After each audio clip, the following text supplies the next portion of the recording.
gone. You feel a wave of relief. You're finally, officially debt-free. You celebrate.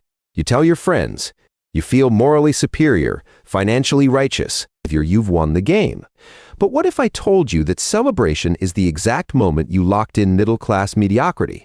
But what if I told you the wealthiest households in America, the top 1%, are not debt-free? This isn't just a personal choice. This is a systemic trap, and you just walked right into it. My name is Bobby, and I spend way too much time thinking about the psychological traps hidden inside what we call good financial advice. Because today, we aren't talking about getting out of debt. We are talking about getting into the right kind of debt. We're talking about how the debt-free mantra is, mathematically and historically, one of the worst pieces of financial advice ever sold to the middle class. But that advice ignores a fundamental mathematical truth. It confuses consumer debt, which is toxic, with strategic leverage, which is a superpower. Person has just ravaged America. Banks have failed, credit has evaporated, people who borrowed lost everything. The trauma is generational and deep. But the cultural lesson that gets absorbed isn't use leverage responsibly, it's debt will destroy you. This economic fear then gets fused with a specific interpretation of religious teachings, particularly the idea of debt as slavery from Proverbs. Fast forward decades, and this fear becomes the bedrock of an entire personal finance industry. Gurus build empires on this simplified, fear-based message. The goal for the middle class became a clean, moral zero, a debt-free scoreboard, instead of maximizing their net worth.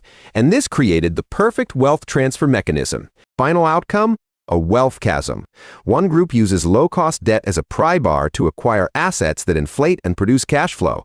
The other group celebrates paying off that same low-cost debt, while inflation erodes their savings and they miss historic bull markets.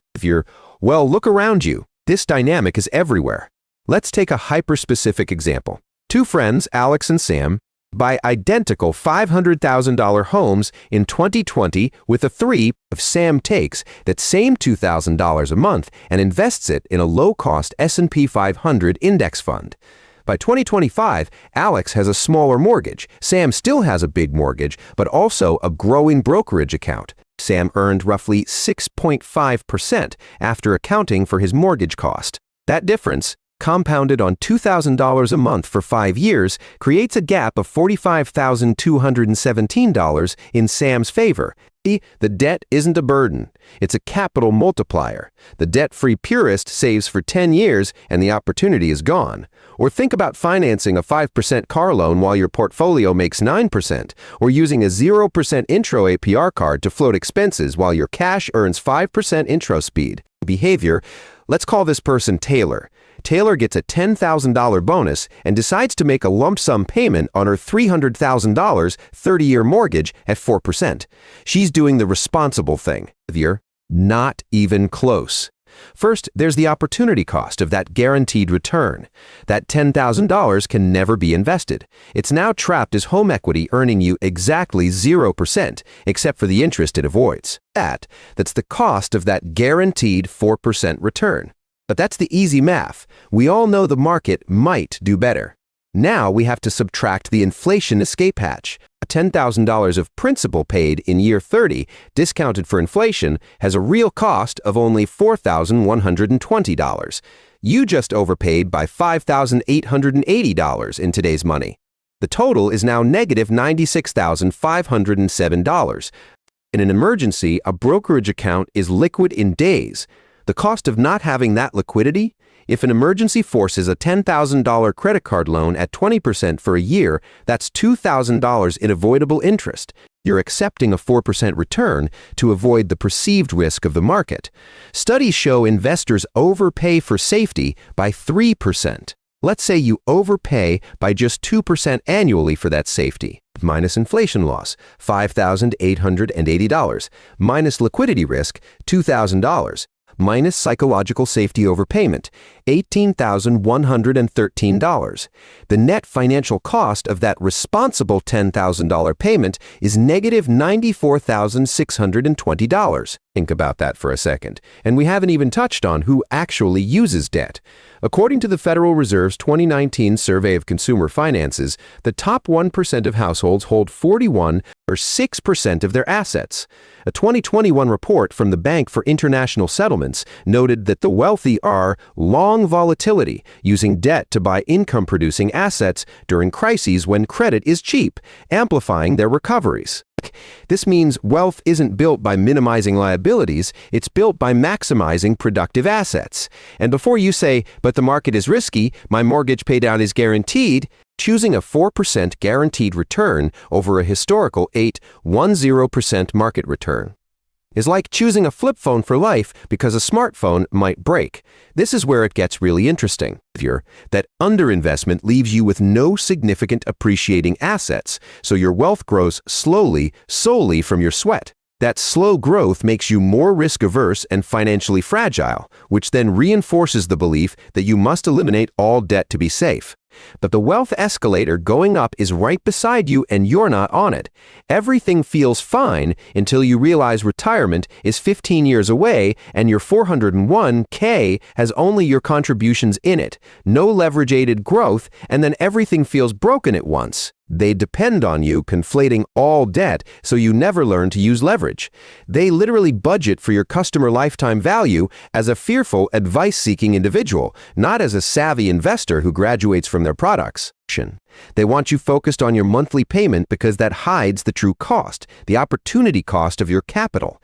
This isn't just bad psychology or bad math. Even the peace of mind is worth it. And look, I get it. That seems reasonable. Anxiety is real, but is it peace of mind or poverty of mind? True financial peace comes from security, which is a function of your liquid assets, not your lack of liabilities. But you might also be thinking, what if the market crashes? My guaranteed 4% is safer. If the market crashes and you lose your job, which is more helpful, a paid-off house you can't eat, or a bigger mortgage but also a large liquid brokerage account you can draw from to cover payments. Level, that's strategy number 1. The interest rate filter. This is a simple rule. If your debt's interest rate is lower than the expected return of a conservative investment, let's say 5-6%, you do not accelerate paydown. That any debt below 5% gets the minimum payment only. Fourth, all surplus cash flows into investment accounts. For example, your 3.5% mortgage gets minimum payments. Savior, this is your sleep-tight insurance. Here's how. Build your normal $3 6-month emergency fund.